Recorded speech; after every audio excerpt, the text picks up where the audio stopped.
You've protected your peace. You've cut cords, cleared spaces, set boundaries. But why does your energy still feel like it's slipping, reacting, absorbing, shrinking?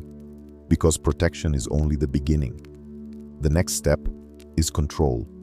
Not control through force, but through frequency, through presence, through internal command, through the unshakable knowing that you are the center of your field, not the world around you. You don't just feel energy, you shape it. Have you noticed how your mood shifts when you enter certain spaces? How you sense when someone is draining you before they even speak? Or how, despite your efforts, you keep looping through the same energetic patterns?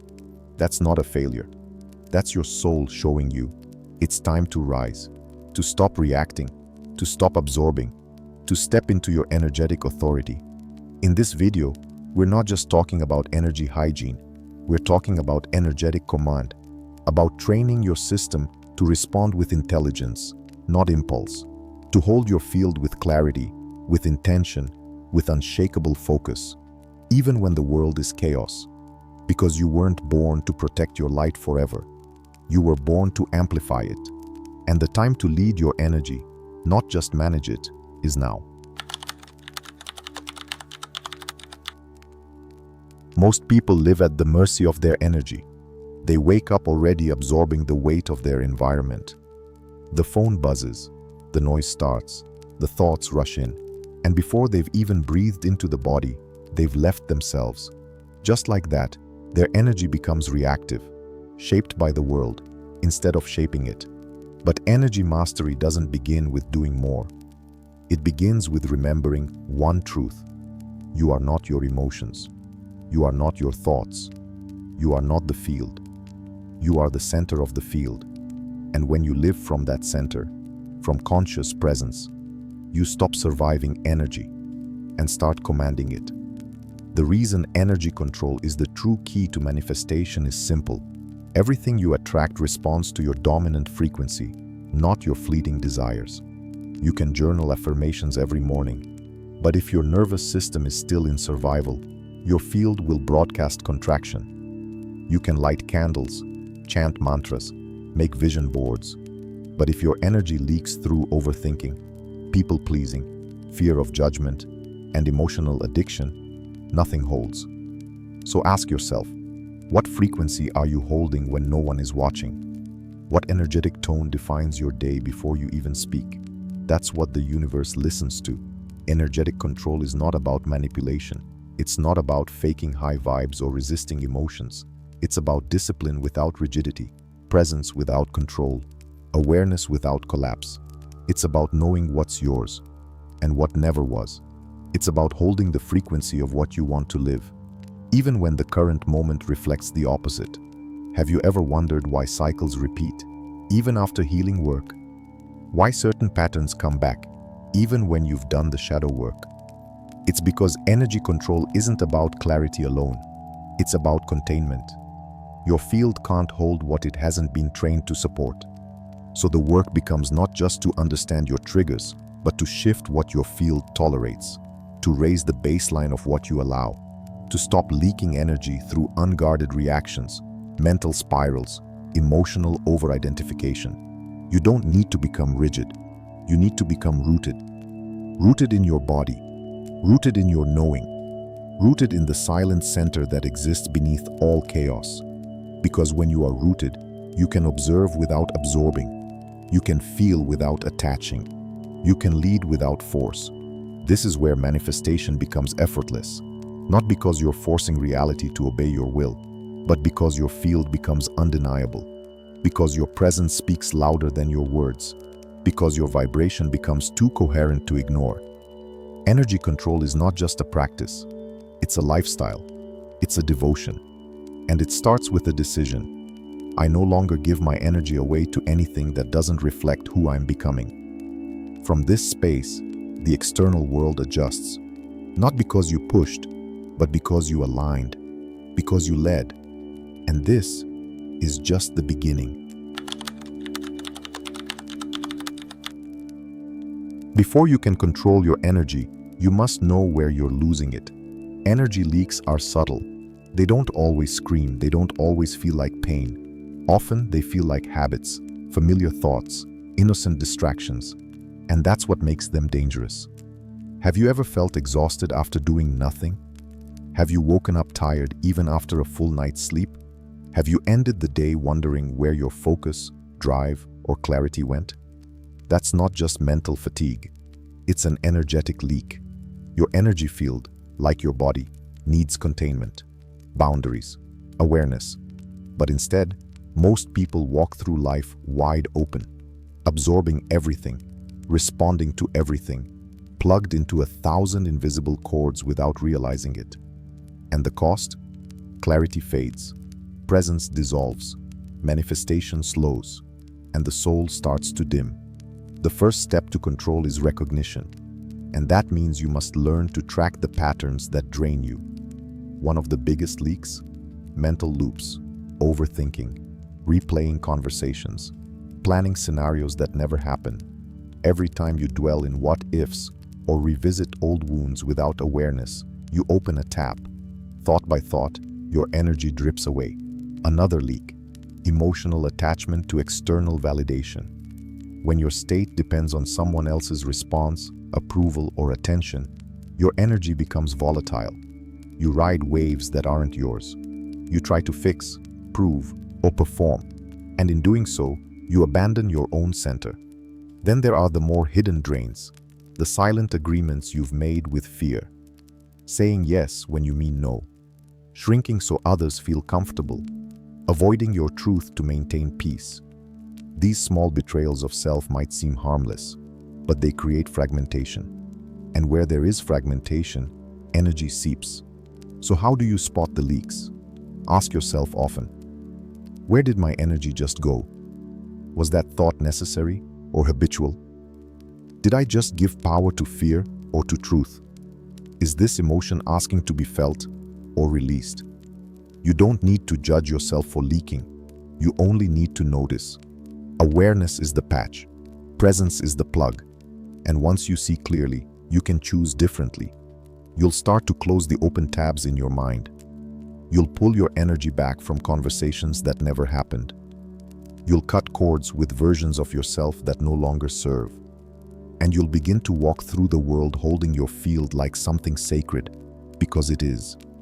You don't owe your energy to every vibration you meet. You don't have to shrink to be safe. You are allowed to be full, to be clear, to be rooted. Because when you stop leaking, you start building. And that's when your true power returns.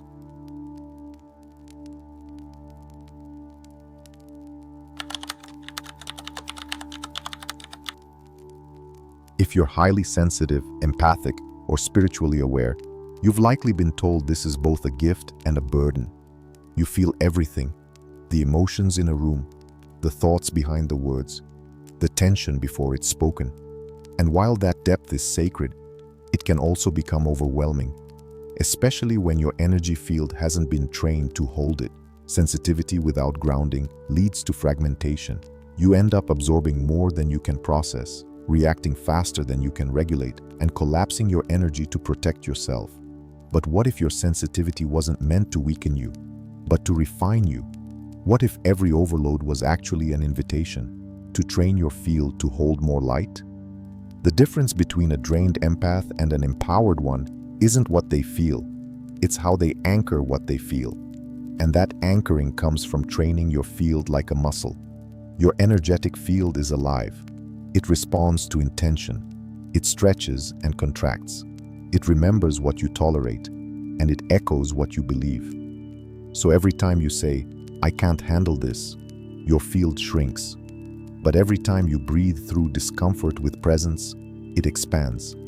It learns that you are a safe place for energy to flow, not a victim of it.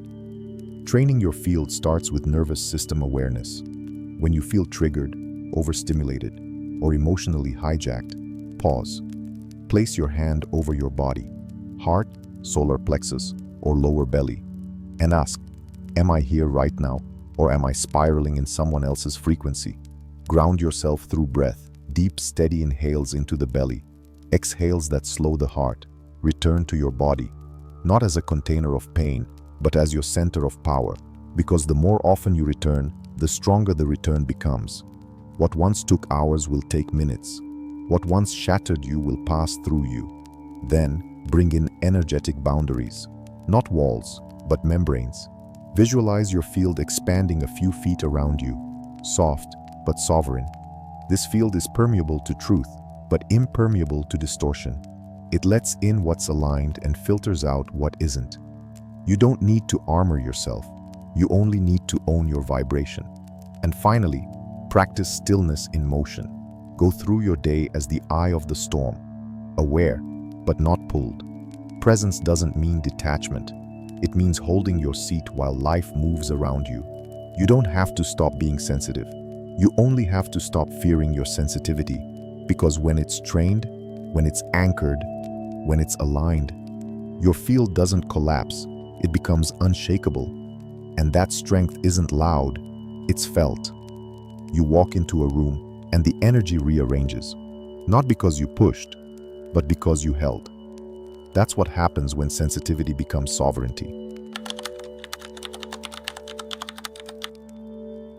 Energy responds to rhythm, to consistency, to devotion. Just like a body becomes strong through movement, your energy becomes coherent through daily discipline. Not discipline in the form of control or punishment, but discipline as a sacred ritual.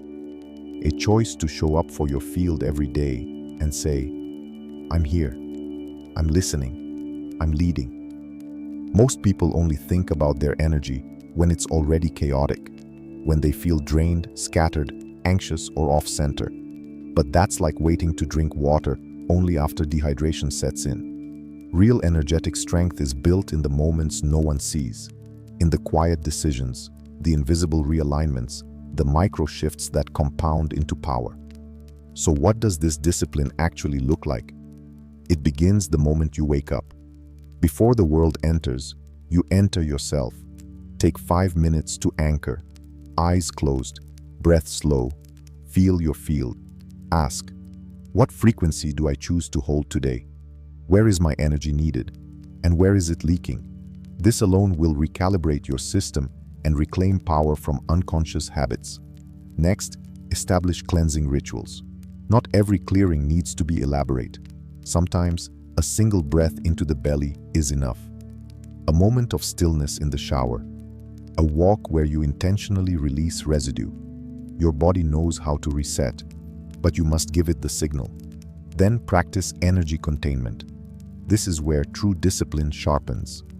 Throughout the day, pause and ask, am I speaking from my center or from a need to be heard? Am I absorbing someone's chaos or witnessing from presence? Am I giving from overflow or leaking from emptiness? Containment doesn't mean shutting down. It means holding your charge. It means learning to feel intensity without scattering, to experience emotion without collapse, to express without self-abandonment. And just as important as practice is recovery. Every alchemist needs rest. Every vessel needs recalibration. Create space in your evenings to come back to yourself, away from screens, noise, and external pull. Let your nervous system soften. Let your field integrate. Let silence become a teacher again. Discipline is not about perfection. It's about returning, again and again, to your own center. Even when you forget, even when you react, even when the day pulls you off course, you return. And each return becomes easier, more natural, more immediate. Eventually, energetic discipline is no longer a practice. It becomes your baseline. You don't just respond to the world. You begin to shape it with your very presence. Because when you commit to your energy daily, your energy begins to commit to you. Most people think power looks like loudness, like control, like always having the answer. But true energetic power is quiet, unshakable. It's the presence that doesn't flinch when tested, the stillness that doesn't collapse when provoked. It's what you access when you master the art of non-reaction. You've probably felt this, that moment when someone triggers you and your entire system wants to respond, to defend, to explain, to fight back. But in that pause, there's a choice, a door. Do you give your power away to the chaos? Or do you hold your seat and command your field? This is the core of energetic control, the ability to stay inside yourself, even when the world pulls. Non-reaction is not weakness, it's precision. It's the refusal to leak your energy into battles that don't deserve your frequency.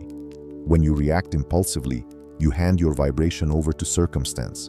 You let the external world define your internal state. But when you choose stillness, even for a breath, you reclaim sovereignty. You send a message to your field. I lead, not my fear. I choose, not my wound. So how do you begin training this? First, practice the pause. When you feel activation rising, heat in the chest, tightness in the jaw, rushing thoughts, don't respond.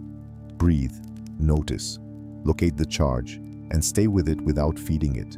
Let the energy rise and fall without attaching to the story. This is how you build resilience in your system, by showing it that intensity can be held, not just released.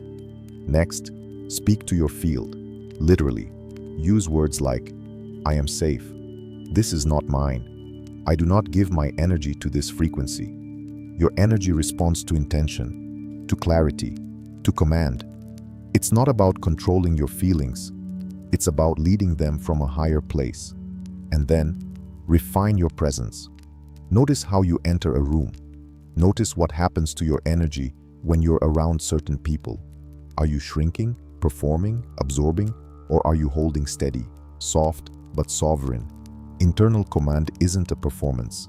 It's an anchor. It's knowing that you don't need to control what others do, because you've learned to hold what happens within you. And the more you stay in command of your field, the less the world pulls you out of alignment. The more aligned you become with your truth, and the more your reality begins to mirror that alignment. Non-reaction is not passivity. It's power under direction.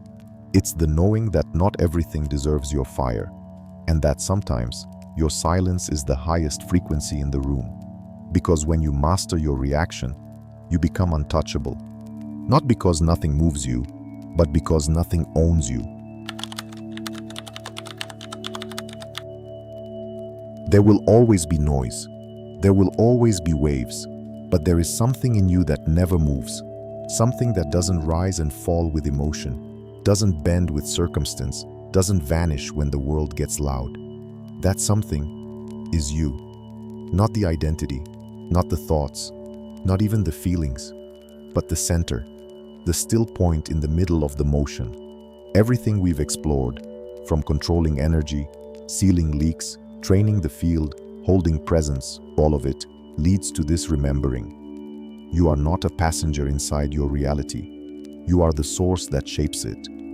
Your energy is not meant to be managed by fear. It's not meant to be scattered, reactive, or surrendered to whoever speaks the loudest. It's meant to be anchored in clarity, directed by awareness, fueled by intention. And that means your greatest power doesn't come from what you resist. It comes from what you choose to hold.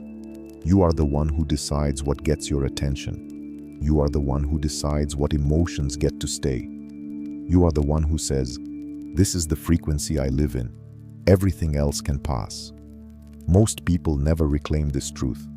They spend their lives chasing external peace, trying to fix what's out there, hoping that the world will finally reflect calm so they can feel safe.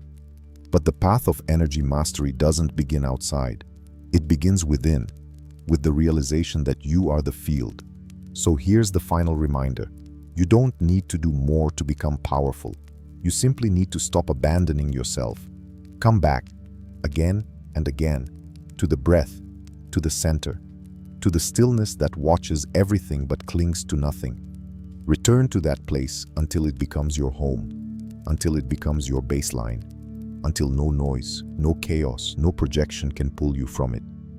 This is what it means to walk in energetic authority, to stop being pulled by the external and begin influencing it from your inner alignment. You don't need to overpower anyone. You don't need to fight for space. Your field speaks louder than your words ever could.